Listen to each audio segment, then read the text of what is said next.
सागर सपूत महान दानवीर कानूनविद शिक्षाविद डॉक्टर हरि सिंह गौर की 155वीं जन्म जयंती मनाई जा रही है। साथ ही इस बार भारत रत्न दिलाने की मांग ने काफी जोर पकड़ लिया है।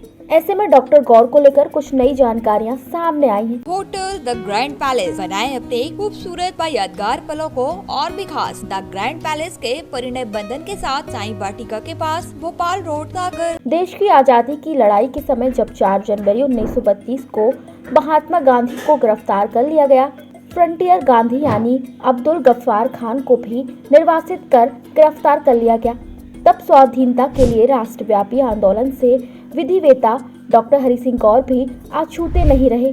वे भी दुख एवं पीड़ा में थे कि ब्रिटिश सरकार द्वारा विशेष रूप से गवर्नर जनरल एंड काउंसिल द्वारा राष्ट्रीय नेताओं से मंत्रणा बिना और उपनिवेशीय केंद्रीय विधानसभा का विशेष सत्र बुलाए बिना दमनकारी अध्यादेश जारी कर दिए गए। डॉक्टर गौर ने पूरे देश में लेखन कर सेंसरशिप, प्रतिबंध और निषेध की भी आलोचना की थी। यह खुलासा डॉक्टर हरि सिंह गौर विश्वविद्यालय की भारत रत्न कमेटी के सदस्य डॉक्टर संदीप रावत द्वारा की गई रिसर्च में हुआ है। सुनिए वो क्या कह रहे हैं। ये सर ऐसा हुआ था कि 1932 में कुछ दमनकारी अध्यादेश जारी कर दिए थे वाइसरॉय इन काउंसिल ने, जो गवर्नर जनरल इन काउंसिल कहलाते थे। तो उन दमनकारी अध्यादेशों के खिलाफ बहुत रोष था, स्वतंत्रता आंदोलन अपनी तेजी पे था और बहुत लोग परेशान थे। लोगों को जेलों में बंद किया जा रहा था और महात्मा गांधी सहित फ्रंटियर गांधी, जिन्हें खान अब्दुल गफ्फार कहा जाए, पश्तूनों के नेता थे, उनको भी निर्वासित करके गिरफ्तार किया गया था। नेहरू जी को भी गिरफ्तार किया गया था और एक वैक्यूम पैदा हो गया था, एक खालिस्तान पैदा हो गया था। पूरे देश में अराजकता की स्थिति थी। तो उसमें डॉक्टर हरि सिंह गौर भी महान सांसद थे नागपुर सेंट्रल से, तो उनके मन में भी बड़ी पीड़ा थी, दुख था। तो उनने एक प्रस्ताव पेश किया अंग्रेजों की विधानसभा में, केंद्रीय विधानसभा में, नई दिल्ली में, सुबह 11 बजे। और उस पर फिर बहस शुरू हुई। बहस का उनने जवाब भी दिया। मानव अधिकारों को लेकर उनने नई व्याख्या भी की।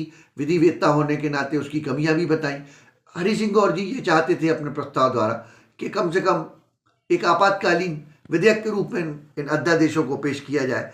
और जो दमनकारी जो उनमें धाराएं थी, उसमें उन्होंने बताया कि अंग्रेज अधिकारी जो हैं वो बगैर किसी, उन पर कोई भी सिविल और कोई क्रिमिनल केस नहीं चलाया जा सकता किसी भी उनके कृत्य के लिए। दूसरा उन्होंने बताया कि जो पूजा स्थल है, चल अचल संपत्ति उनको जब्त किया जा सकता है भारतीयों की, और जो पूजा स्थल है वहाँ तक ब्रिटिश अधिकारी जा सकता है।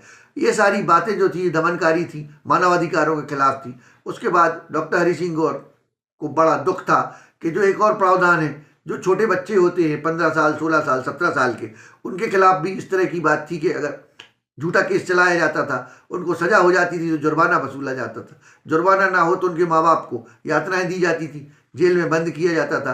और वे भी जुर्माना दे पाए तो उनको लंबी सजा होती थी, जिसका हरि सिंह गौर ने मानवाधिकारों के खिलाफ माना।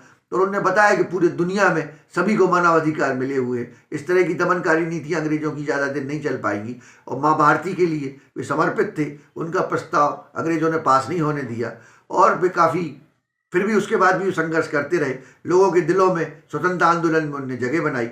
155वीं गौर जयंती पर हम सभी को शुभकामनाएं देते हैं, सभी का अभिनंदन करते हैं। जय गौर। गौर डॉक्टर गौर अमर है। होटल द ग्रैंड पैलेस बनाए अपने खूबसूरत व यादगार पलों को और भी खास। द ग्रैंड पैलेस के परिणय बंधन के साथ शादी समारोह व पार्टियों को खास बनाने के लिए मनमोहक साज सज्जा के साथ स्वादिष्ट खाने का जायका लीजिए हमारे प्योर वेज केटरिंग के साथ। विशाल पार्किंग एरिया, CCTV से सुरक्षित कैंपस। हमारा पता है hotel the grand palace, Sai Vatika के पास, भोपाल रोड, सागर, मध्य प्रदेश।